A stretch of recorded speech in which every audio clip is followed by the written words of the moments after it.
Welcome to exam तक। आज है 7 नवंबर और 7 नवंबर 2020 से बनने वाले सभी मोस्ट इंपोर्टेंट करंट अफेयर्स के क्वेश्चन हम लोग इस वीडियो में करने वाले हैं। साथ में मैं आपको हर एक क्वेश्चन के साथ में डिटेल में एक्सप्लेनेशन भी बताऊंगा, जिससे आपको करंट अफेयर्स के साथ साथ स्टैटिक्स जीके काफी ज्यादा इंप्रूव हो जाएगा। एंड लास्ट में मैं आपसे क्वेश्चन भी पूछूंगा, जिसका आंसर आपको कमेंट बॉक्स में देना है। तो पूरा वीडियो ध्यान से जरूर से देखिएगा। इसकी क्विज एंड पीडीएफ आपको टेलीग्राम चैनल पर मिल जाएगी, सो ज्वाइन कर लेना। लिंक नीचे डिस्क्रिप्शन में दिया गया है। स्टार्ट करते हैं आज का वीडियो। पहला क्वेश्चन कौन सा इंपॉर्टेंट क्वेश्चन है। हाल ही में 3 राफेल लड़ाकू विमानों का दूसरा बैच कहां पर पहुंचा है। इंपॉर्टेंट क्वेश्चन है। तो पहले बात करें राफेल विमान के बारे में, ठीक है ना। राफेल विमान कहां से खरीदे। तो फ्रांस की द असॉल्ट एविएशन कंपनी से खरीदे। इंपॉर्टेंट याद रखना है। कितने राफेल विमान आएंगे। तो 36 आएंगे, ठीक है ना। पहले कितने आए।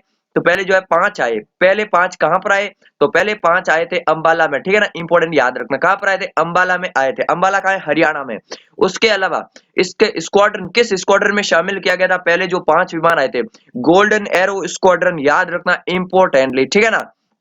उसके बाद बात करें, अभी दूसरा बैच पहुंच चुका है, जिसमें कितने विमान पहुंचे। इंपॉर्टेंट याद रखना। तो 3 विमान पहुंच चुके, यानी अभी भारत में 8 राफेल विमान हो चुके हैं। एंड ये दूसरा जत्था जो है ये पहुंचा है गुजरात के जामनगर में, ठीक है ना। हालांकि इनकी तैनाती जो है अंबाला यहाँ वेस्ट बंगाल में ही होगी, लेकिन अभी जो है कहां पर पहुंचा है। तो जामनगर एयरबेस पर पहुंचा है 3 राफेल लड़ाकू विमानों का दूसरा बैच। इंपॉर्टेंट याद रखना, ठीक है ना। अब जामनगर की बात है, यह कहां पर है, ये गुजरात में है। अरब सागर के तट पर स्थित शहर है, ठीक है ना। इंपॉर्टेंट याद रखना। गुजरात की राजधानी क्या है, गांधीनगर है राजधानी। गुजरात के सीएम कौन है, विजय रूपाणी जो है ये है गुजरात के सीएम। आचार्य देवव्रत है राज्यपाल। गुजरात के इंपॉर्टेंट नेशनल पार्क, गिर नेशनल पार्क, कच्छ का रण नेशनल पार्क। इंपॉर्टेंट याद रखना, ठीक है ना। इसके अलावा अगर बात की जाए, तो मुख्यमंत्री महिला उत्कर्ष योजना की शुरुआत किसने की थी।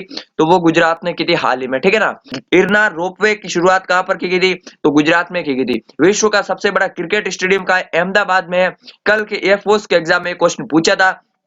एंड ये सारे क्वेश्चन जो है ना, एयरफोर्स में जो भी जीके के 9 से 10 क्वेश्चन बनते हैं, या किसी भी एग्जाम में जो भी क्वेश्चन बनते हैं, ये सारे करंट अफेयर से ही बनते हैं। किसी की राजधानी पूछ लिया, सीएम पूछ लिया, राज्यपाल पूछ लिया, इंपॉर्टेंट नेशनल पार्क पूछ लिया जाए, या उस राज्य के बारे में और भी कुछ डिटेल पूछ लिया जाए, तो ये सारी डिटेल आपको करंट अफेयर्स में कवर होती है। अगर आप एयरफोर्स नेवी इन एग्जाम को देने वाले हैं, तो लगातार 2 से 3 महीने तक डेली करंट अफेयर्स का वीडियो देखना।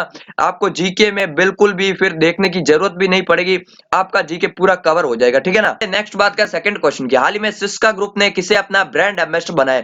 इंपॉर्टेंट है, सिस्का ग्रुप ने किसे अपना ब्रांड एम्बेसडर बनाया। सिस्का एलईडी, ये जो है ना Syska LED and Syska fan के लिए जो है, इसको प्रमोट करने के लिए अभी जो है राजकुमार राव को अपना ब्रांड एम्बेसडर बनाया है। किसने, सिस्का ग्रुप ने, ठीक है ना। इंपॉर्टेंट याद रखना, ओके। ये सिस्का एलईडी भी आते हैं एंड सिस्का फैन भी आते हैं, तो उसके लिए जो है ब्रांड एम्बेसडर किसे बनाया, राजकुमार राव को, ठीक है ना।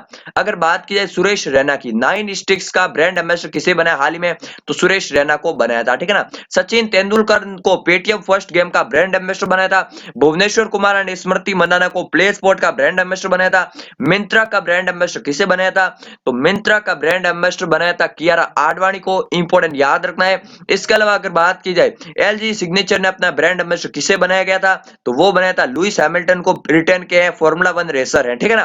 तो ये सारे लेटेस्ट जो भी ब्रांड एम्बेसडर है, इंपॉर्टेंट याद रखना, एग्जाम में बनते हैं यहां से क्वेश्चन। फ्रेंड्स, कल का वीडियो नहीं आ पाया था, तो कुछ क्वेश्चन है जो कि कल के वीडियो से भी हमने कवर किए हैं, जो इंपॉर्टेंट रहने वाले हैं। बाकी डेली करंट अफेयर्स के वीडियो आते रहेंगे, ठीक है ना। चलिए नेक्स्ट बात का थर्ड क्वेश्चन की, अमेरिका के राष्ट्रपति चुनाव में कौन जीत की तरफ बढ़ रहा है। तो अभी जो है मैं जिस टाइम वीडियो शूट कर रहा हूं, अभी तक कोई कंडीशन स्पष्ट नहीं हुई है। 270 सीटें चाहिए जीत के लिए, ठीक है ना, किसी भी कैंडिडेट को। एंड इसमें जो है 264 सीट मिल चुके किसको।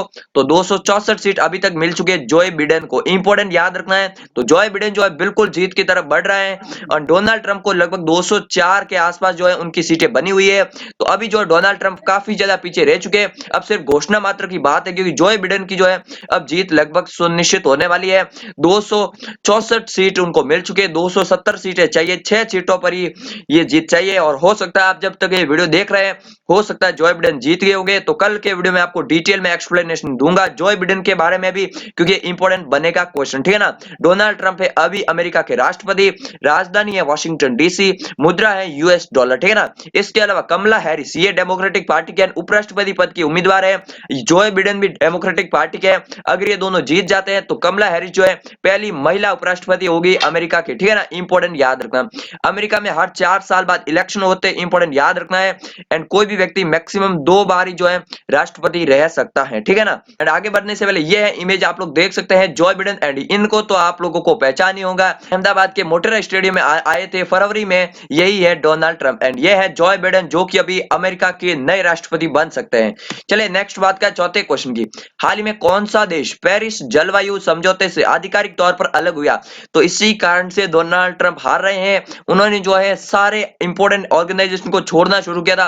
पेरिस जलवायु समझौता ठीक 4 नवंबर 2019 को उन्होंने यूएन को जो है बता दिया कि हम पेरिस एग्रीमेंट को छोड़ रहे हैं। एंड उसके 1 साल बाद अभी जो ऑफिशियल रूप से पेरिस एग्रीमेंट से अलग हो गया अमेरिका, इंपॉर्टेंट याद रखना। अब ये पेरिस जलवायु समझौता हुआ कब था? तो ये 2015 में हुआ था। पूरे विश्व में पर्यावरण को बचाने के लिए ये समझौता किया था विकसित और विकासशील देशों के, एंड 2015 में समझौता हुआ था। अभी अमेरिका ने जो है उसको क्विट कर दिया है। ओके, इसके अलावा अमेरिका ने डब्ल्यूएचओ को भी क्विट कर दिया था, इंपॉर्टेंट याद रखना, ठीक है ना। वर्ल्ड हेल्थ ऑर्गेनाइजेशन को भी जो है इसने छोड़ दिया था ऑफिशियल रूप से, ठीक है ना। चलिए नेक्स्ट बात का 5वें क्वेश्चन की, हाल ही में आयोजित सार्क सेंट्रल बैंकों के गवर्नरों की 40वीं बैठक की अध्यक्षता किसने की? तो सार्क इंपॉर्टेंट है, आपको मोस्ट इंपॉर्टेंट याद रखना, ठीक है ना। सार्क के बारे में पहले बताता हूं, फुल फॉर्म क्या है? South Asian association of regional corporation, ठीक है ना। South Asian association of regional corporation, इसमें कौन से देश शामिल है? तो भारत के अड़ोसी पड़ोसी देश शामिल है, ठीक है ना। जैसे अफगानिस्तान हो गया, पाकिस्तान हो गया, भारत खुद हो गया, नेपाल हो गया, भूटान हो गया, बांग्लादेश हो गया, इसके अलावा श्रीलंका है एंड मालदीव है। तो ये 8 देश है जो कि शामिल हुए, पहले 7 थे, फिर अफगानिस्तान जो है वो बाद में शामिल हुआ। इंपॉर्टेंट याद रखना, स्थापना कब हुई थी? 1985 में स्थापना हुई थी। कहां पर स्थापना हुई थी? तो ढाका में इसकी स्थापना हुई थी, बांग्लादेश में। लेकिन अभी सार्क का हेडक्वार्टर का तो काठमांडू नेपाल में जो इसका हेडक्वार्टर है, इंपॉर्टेंट याद रखना है। ये सारी बातें जो भी एक्स्ट्रा आपको जीके के रूप में मिलती है, यही आपके करंट अफेयर्स में डेली कवर होती है, स्टैटिक्स जीके कवर होता है एंड ये एग्जाम में पूछा जाता है, ठीक है ना। अब इसकी जो 40वीं वर्चुअल बैठक हुई, इसकी अध्यक्षता किसने की? शक्तिकांत दास ने की। शक्तिकांत दास कौन है? तो ये जो है आरबीआई के गवर्नर है। कौन से नंबर के? 25वें नंबर के आरबीआई के गवर्नर है, इंपॉर्टेंट याद रखना, ठीक है ना। दिनेश कुमार खारा कौन है? तो ये है एसबीआई के नए चेयरमैन। रजनीश कुमार आईबीए के चेयरमैन है एंड इनसे पहले जो है ये एसबीआई के भी चेयरमैन थे, अभी दिनेश कुमार खारा है। शेख हसीना तो आपको जानते ही होंगे, बांग्लादेश की है प्रधानमंत्री। चलिए नेक्स्ट बात का 6ठे क्वेश्चन की, हाल ही में केंद्र सरकार ने टीआरपी प्रणाली की समीक्षा के लिए किसकी अध्यक्षता में समिति गठित की है? तो आपने टीआरपी घोटाला तो बहुत ज्यादा सुना होगा। अभी जो है रिपब्लिक टीवी पे जो है महीने भर पहले बहुत ज्यादा इस पे डिबेट चल रही थी, टीआरपी, फेक टीआरपी खरीदने को लेकर। तो अभी जो उसकी वापस से समीक्षा करने के लिए कि टीआरपी की जो है मान्यता किस तरह से होनी चाहिए, टीआरपी की कैलकुलेशन कैसे होनी चाहिए, इसकी समीक्षा करने के लिए एक समिति गठित की केंद्र सरकार ने। उसकी अध्यक्षता कौन करेगा? शशि वेम्पति करेंगे। अब ये शशि वेम्पति, ये नए भाई साहब कौन है? तो ये प्रसार भारती के सीईओ है, ठीक है ना, कोई अलग आदमी नहीं है। प्रसार भारती जो है उसके हैं सीईओ एंड चेयरमैन, एंड उनको जो है इस समिति का अध्यक्ष बनाया गया शशि वेम्पति। 2 महीने के अंदर ये जो है समिति अपनी रिपोर्ट देगी केंद्र सरकार को, ये टीआरपी समीक्षा कैसे करनी चाहिए, ठीक है ना, इंपॉर्टेंट याद रखना है। अब इस टीआरपी को जारी कौन करता है? Broadcast audience research council India, BARC, ये इसको जारी करता है, इंपॉर्टेंट याद रखना है। हर सप्ताह ये रिलीज होती है अलग अलग कैटेगरी वाइज। एंड इसके आगे बात की जाए बार्क की, इंपॉर्टेंट है, एक तो होता है BARC, वो है Bhabha atomic research centre, and ये है अगर BAARC पूछ लिया जाए तो broadcast audience research council of India.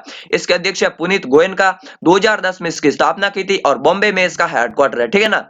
चलिए नेक्स्ट बात का 7वें क्वेश्चन की, फ्रेंड्स जो करंट अफेयर्स के वीडियो होते हैं ये आपके सभी एग्जाम्स के लिए, Delhi police, SSC, banking, railway, PCS, air force, navy, इन सभी एग्जाम्स के लिए मोस्ट इंपोर्टेंट होता है। तो डेली करंट अफेयर्स का वीडियो जरूर देखें एंड वीडियो देखने के लिए चैनल को सब्सक्राइब करके बेल आइकन को दबा दीजिए और अपने सभी दोस्तों के साथ शेयर जरूर कीजिए।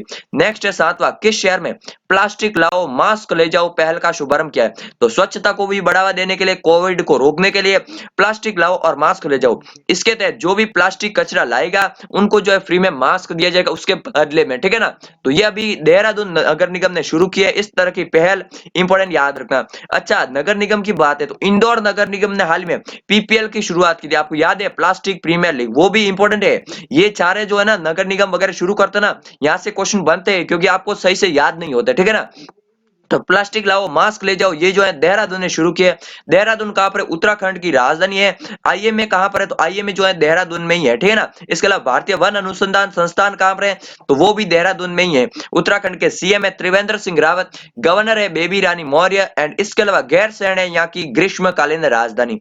चलिए नेक्स्ट बात का 8वें क्वेश्चन की, हाल ही में किसके द्वारा निर्मित पिनाका रॉकेट प्रणाली का सफल परीक्षण किया है? तो अभी पिनाका रॉकेट प्रणाली का सफल परीक्षण किसने किया है? इंपोर्टेंट याद रखना है। तो ये क्या है? डीआरडीओ के द्वारा निर्मित। डीआरडीओ तो भाई साहब आपको मोस्ट इंपोर्टेंट याद रखना है। अब ये पिनाका क्या है? ये रॉकेट लॉन्चिंग सिस्टम है, एंड ये जो इसकी रेंज कितनी होगी 46 से 60 किलोमीटर जो है इसकी रेंज होगी। इंपोर्टेंट याद रखना है। ये जो है M1 जो है अभी रॉकेट लॉन्चर थे उनका ये जगह लेगी, ठीक है ना। अब डीआरडीओ की बात है, defence research and development organisation, G Satish Reddy है इसके अध्यक्ष। 1958 में इसकी स्थापना हुई थी। नई दिल्ली में हेडक्वार्टर है, एंड डीआरडीओ डे इंपोर्टेंट याद रखना है, 1 जनवरी को मनाया जाता है डीआरडीओ डे, ठीक है ना। तो ये सभी बातें आपको इंपोर्टेंट याद रखनी डीआरडीओ के बारे में, क्योंकि डीआरडीओ जो है काफी ज्यादा चर्चाओं में रहता है हर समय। चलिए नेक्स्ट बात का 9th क्वेश्चन की, विश्व सुनामी जागरूकता दिवस कब मनाया जाता है? विश्व में सुनामी से होने वाले खतरों से निपटने के लिए, सुनामी के बारे में जागरूकता फैलाने के लिए विश्व सुनामी दिवस जागरूकता दिवस कब मनाया जाता है? तो ये मनाया जाता है 5 नवंबर को।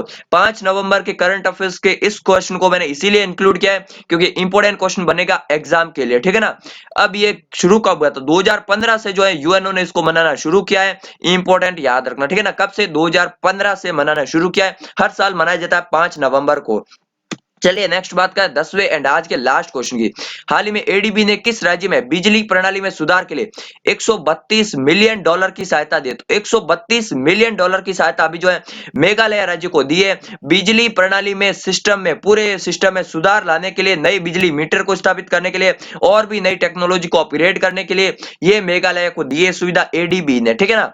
अब एडीबी की बात है, इंपोर्टेंट याद रखना एडीबी के बारे में। एडीबी का हेडक्वार्टर है मनीला फिलीपींस में। मनीला में हाल ही में एक तूफान आया था, इंपोर्टेंट याद रखना, ठीक है ना। इसके अलावा अगर बात की जाए एडीबी की, तो एडीबी के अध्यक्ष कौन है? मासात्सुको असाकावा अध्यक्ष, एंड उपाध्यक्ष कौन है? अशोक लवासा भारत के हैं, इसीलिए इंपोर्टेंट याद रखना। एडीबी की स्थापना कब हुई थी? 1967 में स्थापना हुई थी, इंपोर्टेंट याद रखना, ठीक है ना। एशियन डेवलपमेंट बैंक इसका फुल फॉर्म है। अब मेघालय को दिया, तो मेघालय की राजधानी क्या है? शिलोंग है यहाँ की राजधानी। कॉनराड संगमा है सीएम, एंड राज्यपाल कौन है? सत्यपाल मलिक जो है वो है यहाँ के प्रेजेंट टाइम में गवर्नर। इसके अलावा एडीबी ने राजस्थान को भी मध्यम शहरों में पानी की व्यवस्था के लिए जो है काफी ज्यादा सुविधा दी थी, 300 मिलियन डॉलर की। महाराष्ट्र को जो 177 डॉलर की सुविधा दी थी। गांवों में सड़कों के विकास के लिए 177 मिलियन डॉलर की। तो इन तीनों स्टेट के बारे में याद रखना, ठीक है ना। अब मैं आपको कल के सवाल का आंसर देता हूँ, आज का क्वेश्चन पूछता हूँ। फ्रेंड्स आज के वीडियो मेरी आवाज थोड़ी सी क्लियर नहीं आ रही होगी तो उसके लिए सॉरी, बाकी जो है आगे से कंटिन्यू रह जाएगा। एंड अक्टूबर मंथ का फुल करंट अफेयर्स वीडियो आपको चाहिए या नहीं चाहिए? अगर आप लोग कमेंट करते हैं तो 2 से 3 दिनों के बीच में आपको फुल करंट अफेयर्स का रिवीजन आपको अक्टूबर मंथ का मिल जाएगा, ठीक है ना।